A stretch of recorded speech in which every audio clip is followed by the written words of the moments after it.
আসসালামু আলাইকুম। আশা করছি যে যেখানে আছেন ভালো আছেন, সুস্থ আছেন। আজ আমি আপনাদের সাথে শেয়ার করব খুবই মজাদার একটি রেসিপি। আর এই রেসিপিতে থাকছে আমডাল সঙ্গে কচুরলতি। রেসিপিটা একটু ভিন্ন রকমের কিন্তু খেতে কিন্তু ভীষণ মজা। চলেন তবে শুরু করা যাক। এই যে প্রথমেই আমি কিছুটা পরিমাণে ডাল নিয়ে নিয়েছি, তারপরে এর ভিতরে আমি নিয়ে নিয়েছি পেঁয়াজ, মরিচ ও রসুন কুচি। নিয়ে তার ভিতরে আমি কিছুটা পরিমাণে লবণ, হলুদ ও মরিচের গুঁড়ো দিয়ে সয়াবিন তেল দিয়ে ভালো করে ডালটাকে হাতে প্রথমে মেখে নিব। এভাবে হাতে মেখে আপনি যদি ডালটা রান্না করেন দেখবেন খেতে ভীষণ মজা হচ্ছে।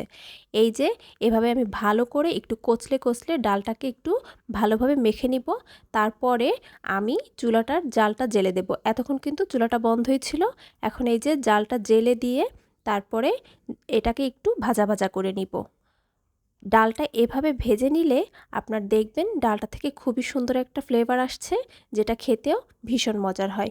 এ কারণে ডালটা প্রথমেই আমি ভালো করে ভেজে নিচ্ছি। তারপরে এর ভিতরে আমি কিছুটা পরিমাণে পানি দিয়ে ডালটাকে সেদ্ধ হতে দিয়ে দেব। এ পর্যায়ে ডালটা কিন্তু আমি পুরোপুরিভাবে সেদ্ধ করব না, আপনার 75 থেকে 80% পর্যন্ত সেদ্ধ হয়ে যাবে। তারপরেই আমি এই ডালের ভিতরে দিয়ে দেব কচুরলতি।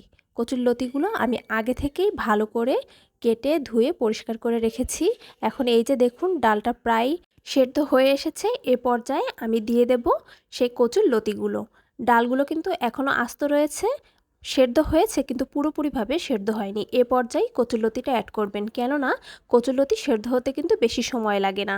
এ কারণে ডালটা প্রায় হয়ে আসবে, তখন কচুরলতিটা দিলে আপনার ডালটাও ভালোভাবে হয়ে যাবে আর কচুরলতিটাও আর ভর্তা ভর্তা হবে না। এই তো এখন আমি কিছুটা পরিমাণে পানি দিয়ে দিচ্ছি, যাতে করে কচুরলতিটা সেদ্ধ হয়ে যায় আর ডালটাও মাখা মাখা হয়। কিছু সময় এভাবে একটু নেড়ে চেড়ে তারপরে এর ভিতরে দিয়ে দেব আমি আম। এটা কাঁচা আম, একটু বাইরে ছিল তো তাই একটু হলুদ হলুদ হয়ে গেছে। এটা কাঁচা আম। এখন আমি এই আমটা দিয়ে দিচ্ছি কচুরলতির ভিতরে। এভাবে আম দিলে হয় কি, অনেক কচুরলতি আছে যেটাতে আপনার গলা ধরে। এভাবে যদি আপনি একটু আম কেটে দেন তাহলে দেখবেন যে খেতেও ভালো লাগছে আর আপনার গলাটা যে ধরছে সেটাও আর হবে না। আর যদি এরকম আম না দেন তাহলে অবশ্যই লেবু দিয়ে খাবেন, এতে করে আর গলা ধরবে না। এই যে দেখুন লতিটা প্রায় সেদ্ধ হয়ে এসেছে, মাঝপথে আমি একটু নেড়েচেড়ে দিলাম। আর এই যে এখন দেখুন একেবারে ডালটা পুরোভাবেই হয়ে গেছে। আর এই যে কচুরলতিটাও সেদ্ধ হয়ে গিয়েছে। এর থেকে বেশি সেদ্ধ করলে কিন্তু কচুরলতিটা ভেঙে মাখা মাখা হয়ে যাবে, তখন আর খেতেও ভালো লাগবে না আর দেখতেও ভালো লাগবে না। আমটাও দেখেন প্রায় গলে গলে গিয়েছে, একটু টক টক লাগবে, খেতে খুবই ভালো লাগবে।